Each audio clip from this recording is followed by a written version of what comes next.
थंडगार ताजेतवानेच्या पेयच्या सीरीजमध्ये पुन्हा एकदा तुमचं स्वागत आहे. आणि आज आपण इथे आहे ना, दक्षिण भारतीय असलेला आरोग्यदायी पेय म्हणजे पानक्कम कसं बनवायचं ते पाहणार आहोत. तर रामनवमी च्या वेळेस आहे ना, तुम्ही पानक्कम बघितलंच असेल किंवा पिलंही असेल. खूप सुंदर पेय आहे हे. आणि हे पेय आहे ना, हे शरीराला अत्यंत फायदेशीर आहे. उन्हाळ्यासाठी हे एक उत्तम नैसर्गिक शीतपेय असून ते शरीराला आहे ना, तात्काळ ऊर्जा देते, पचनक्रिया सुधारते आणि उष्णतापासून आपलं शरीराचं संरक्षण करते. एवढं हे पानक्कम आपल्या शरीरासाठी फायदेशीर आहे. त्यामुळे आपणही वेळ न घालवता आहे ना, रेसिपीला सुरुवात करणार आहोत. पण त्याआधी जर तुम्ही माझ्या चॅनलला सबस्क्राईब केलं नसेल तर प्लीज सबस्क्राईब करा आणि बेल आयकॉनलाही क्लिक करा. नमस्कार, कृष्णाज रेसिपी मराठीमध्ये तुम्हा सर्वांचं मनःपूर्वक स्वागत आहे. आणि आज आपण इथे बनवणार आहोत पानक्कम. तर पानक्कम बनवण्यासाठी आहे ना, इथं साहित्य काय घेतलेलं आहे ते पाहूया. साहित्यामध्ये मी इथं 1 वाटी गूळ घेतलेला आहे. त्याचबरोबर इथं मी घेतलेला आहे कापूर.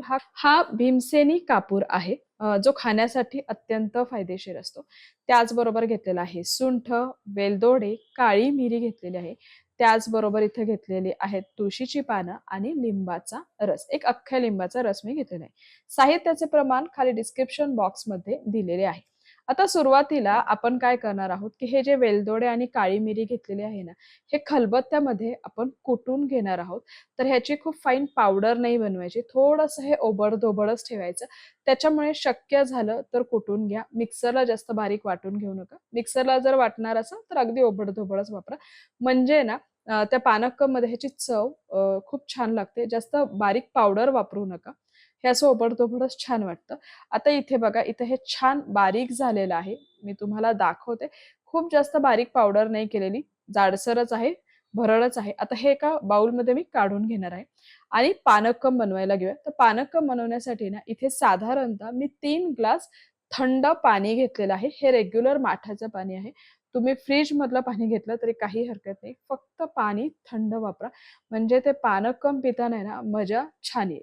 आता हे बघा, इथे पाणी घेतलेलं आहे. त्या पाण्यामध्ये जे आपण वेलदोडे आणि काळी मिरी बारीक वाटून घेतलं होतं ना, त्याचं भरड मी ॲड केलेली आहे. त्याचबरोबर इथे मी गूळ ॲड केलेला आहे. तर साधारणतः 1 वाटी गूळ आहे हा 3 ग्लाससाठी. आता हा गूळ आपल्याला संपूर्णपणे विरघळून घ्यायचा आहे. त्याचबरोबर सुंठ पावडरही ॲड केलेली आहे. एकदा आहे ना, आपण हे सगळं छान मिक्स करून घेणार आहोत. आता गुळाचे कसे काही-काही खडे आहेत, ते पटकन विरघळत नाहीत.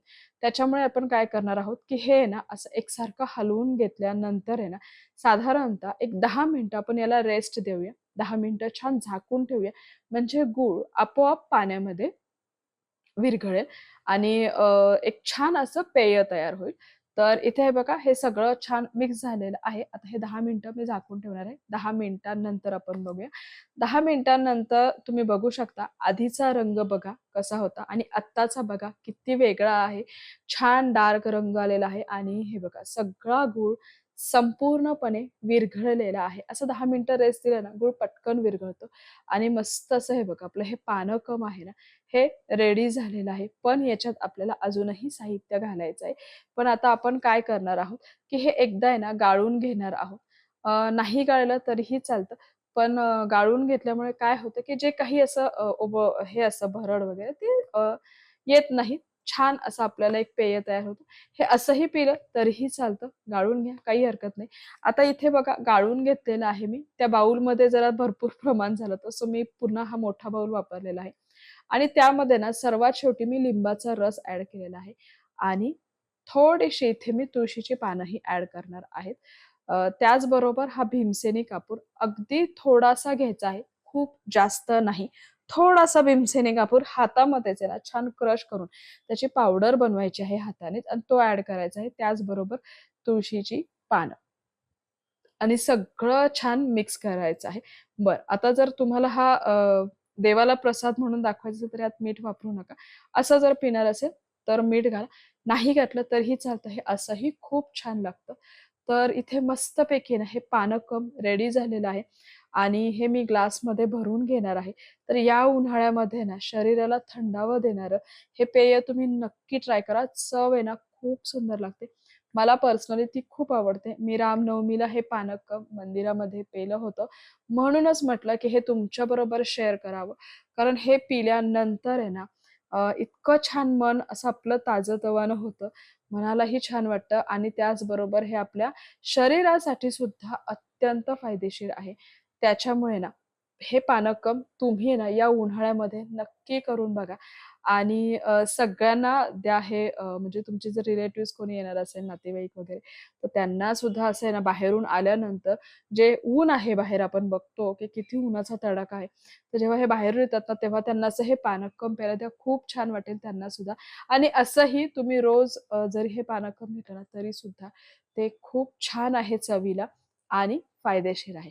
त्यामुळे माझी ही आजची रेसिपी कशी वाटली हे मला कमेंट बॉक्समध्ये कळवायला अजिबात विसरू नका.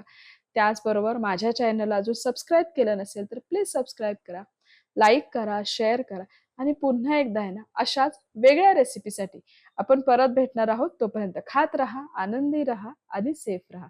धन्यवाद.